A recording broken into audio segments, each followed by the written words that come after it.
Hello friends, today we will discuss American civil war. और मैं आपको बता देना चाहता हूं कि ये आईएएस के 2020 के पेपर के लिए और यूपी पीसीएस के 2019 की जीएस मुख्य परीक्षा के लिए बहुत इंपॉर्टेंट क्वेश्चन है। तो please pay attention, this is a very important question for this year. ऐसा क्यों है? क्योंकि 2020 में जॉर्ज फ्लॉयड जो है अश्वेत, उनकी मृत्यु हो गई पुलिस हिंसा में, जिसकी वजह से अमेरिका में सिविल वॉर की जैसी स्थिति हो गई है। श्वेत अश्वेत के बनाम वहां पर द्वंद्व चल रहा है। ये वही स्थिति है 1861 से 65 की, जिसमें अमेरिकी गृह युद्ध हुआ था। तो इस चीज को ध्यान में रखते हुए, क्योंकि ये मुद्दा फिर से इंपॉर्टेंट हो गया है, तो हिस्ट्री में ये क्वेश्चन दोबारा पूछा जा सकता है। तो हमारा क्वेश्चन क्या है? अमेरिकी गृह युद्ध में मुख्य अंतर्गत समस्याओं का परीक्षण कीजिए। क्या यह दो पृथक राष्ट्रों के मध्य संघर्ष था? अब ये आईएएस 91 में आया है, यूपीपीसीएस 17 में आया है। तो आप सभी को पता है कि पैटर्न बदल चुका है। आईएएस तब 500 वर्ड से क्वेश्चन पूछा था, यूपीपीसीएस भी पूछता था, लेकिन यूपीपीसीएस इन बातों का ध्यान रखता नहीं कि वो 500 वर्ड का क्वेश्चन है कि 200 वर्ड का क्वेश्चन है।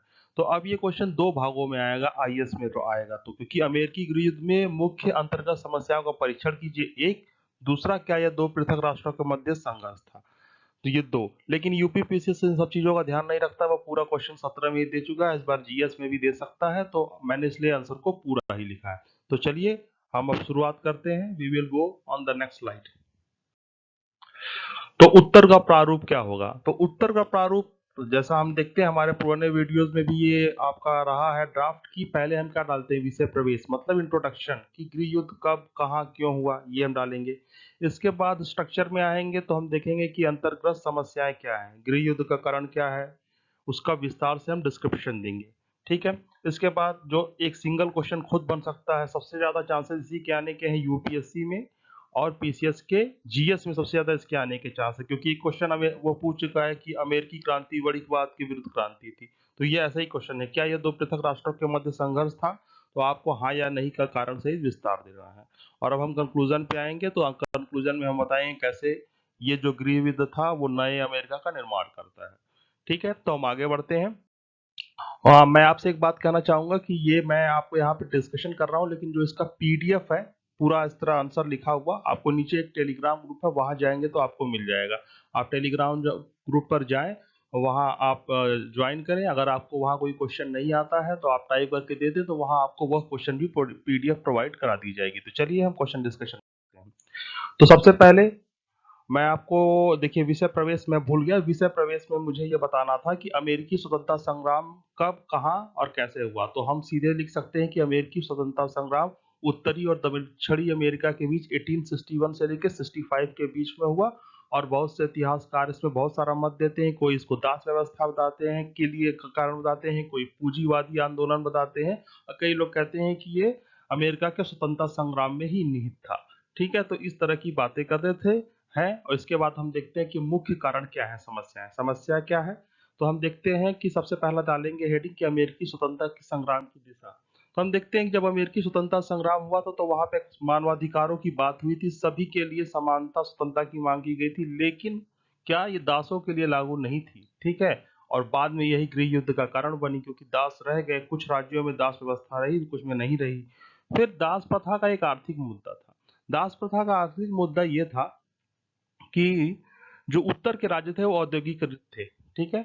और उनको क्या कहते हैं कि दासों की जरूरत नहीं थी, बल्कि वैतनिक मजदूरों की जरूरत थी, क्योंकि वो दक्ष होते थे, कुशल होते थे, बेहतर ढंग से वर्क कर सकते थे।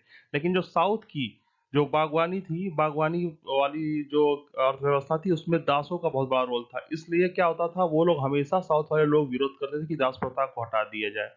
फिर है दास प्रथा का मानवीय मुद्दा। तो दास प्रथा का मानवीय, क्योंकि उत्तर में तो आप जानते हैं औद्योगिकरण आ गया था, तो वहां इसको सामाजिक कलंक माना जाता था। और अमेरिकी क्रांति मानवाधिकारों के आधार पर लड़ी गई थी, तो इसे मानवाधिकारों का हनन माना जा रहा था। तो वो लोग क्या कर रहे थे, समाचार पत्रों, रैलियों इत्यादि के माध्यम से जोर शोर से प्रदर्शन कर रहे थे। तो इससे दक्षिण वालों को लग रहा था ये हमारी संप्रभुता पे हमला है। तो ये भी एक क्या हो गया, गृह युद्ध का एक कारण बन गया। तीसरा, दास प्रथा का संवैधानिक मुद्दा, जो सबसे फेमस मुद्दा है। होता क्या था, क्योंकि स्वतंत्रता के पश्चात ये निश्चित तो था नहीं कि कौन सा राज्य दास युक्त रहेगा, कौन सा दासविहीन रहेगा। तो और अमेरिका का पश्चिम में विस्तार हो रहा था, तो पश्चिम में ये देखना था कि कौन सा अब जो राज्य बनेगा वो दास युक्त होगा कि दास विहीन होगा।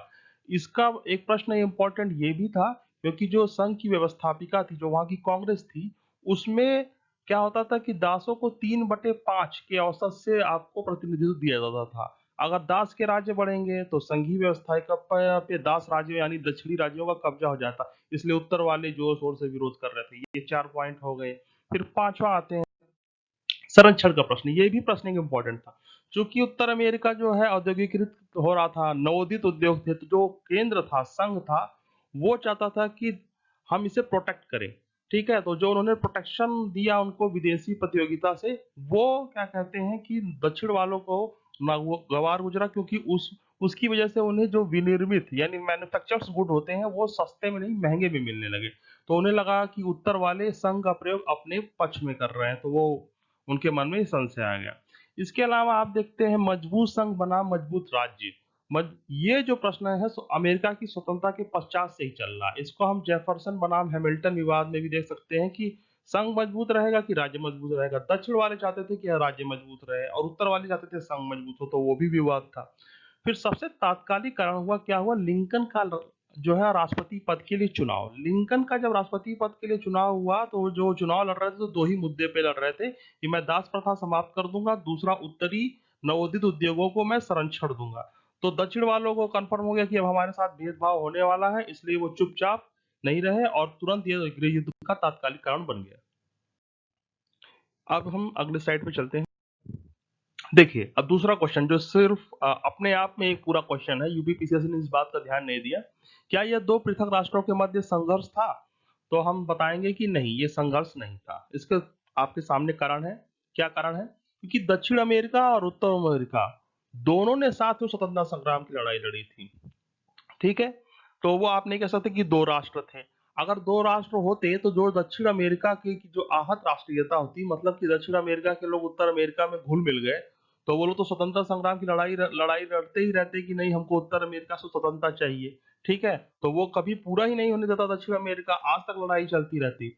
और इसके बाद हम देख सकते हैं कि दक्षिण अमेरिका और उत्तर अमेरिका का सांस्कृतिक और आर्थिक एकीकरण बहुत ही नॉर्मल तरीके से, सहज तरीके से हो गया, कोई विवाद नहीं हुआ है। ठीक है, आप नॉर्थ कोरिया साउथ कोरिया में देखिए, विवाद पड़ा ही हुआ है, जबकि पहले वो एक ही देश थे।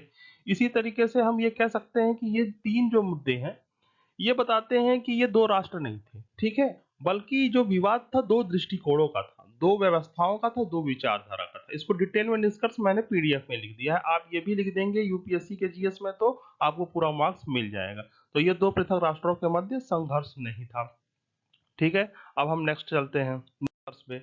निष्कर्ष में क्या कहते हैं कि निष्कर्ष में कहेंगे जैसे इतिहासकार बहुत से कहते हैं कि इससे नए अमेरिका का निर्माण हुआ। बहुत से इतिहासकार कहते हैं कि ये अमेरिका के लिए एक शल्य चिकित्सा थी, जो पूंजी जो पूंजीवादी आंदोलन को आगे ले गई और पुराने अमेरिका को नव आधुनिक अमेरिका से जोड़ दिया। ये आपका निष्कर्ष हो सकता है। लेकिन आप एक चीज ध्यान रखिए कि जून 2020 में जॉर्ज फ्लॉयड का जो केस हुआ है, आप नीचे लिख सकते हैं कि हम देखते हैं कि गृह युद्ध के बाद जो क्या कहते हैं अश्वेत लोगों को दास प्रथा से मुक्ति मिल गई, लेकिन जॉर्ज फ्लॉयड का केस जो है पुलिस हिंसा में उनकी मृत्यु, यह दिखाती है कि अभी समान व्यवहार की प्राप्ति बाकी है। इसी के साथ आप आंसर समाप्त कर सकते हैं। इसके अलावा मैं आपसे कहना चाहूंगा कि मैंने ये सारे जो अब मेरे चैनल पे ये सारे वीडियो हैं, ठीक है, आप इनमें से जिसको देखना चाहें आपके लिए बेहतर होंगे, आप इसमें से कर सकते हैं। और दो के आंसर तो ये रहा, भारत छोड़ो आंदोलन और समुद्रगुप्त वाला, ये यूपीएससी और पीसीएस के लिए इंपॉर्टेंट है, आप देख सकते हैं। और जो भी चैनल पे जाएं, लास्ट में इसका डिस्क्रिप्शन मिल जाएगा या मेरे चैनल पे आप देख सकते हैं। और आप लोगों से मैं कहूंगा यार, आप लोग मेरा चैनल सब्सक्राइब कीजिए और लाइक कीजिए, शेयर कीजिए, तो मैं इस तरह के क्वेश्चन बनाता रहूंगा। ऐसा क्वेश्चन का फॉर्मेट मेरे ख्याल से यूट्यूब पे कोई नहीं बनाता, ना ही कोई टीचर पढ़ाता है। तब तक के लिए please share, please subscribe, please like. Thank you.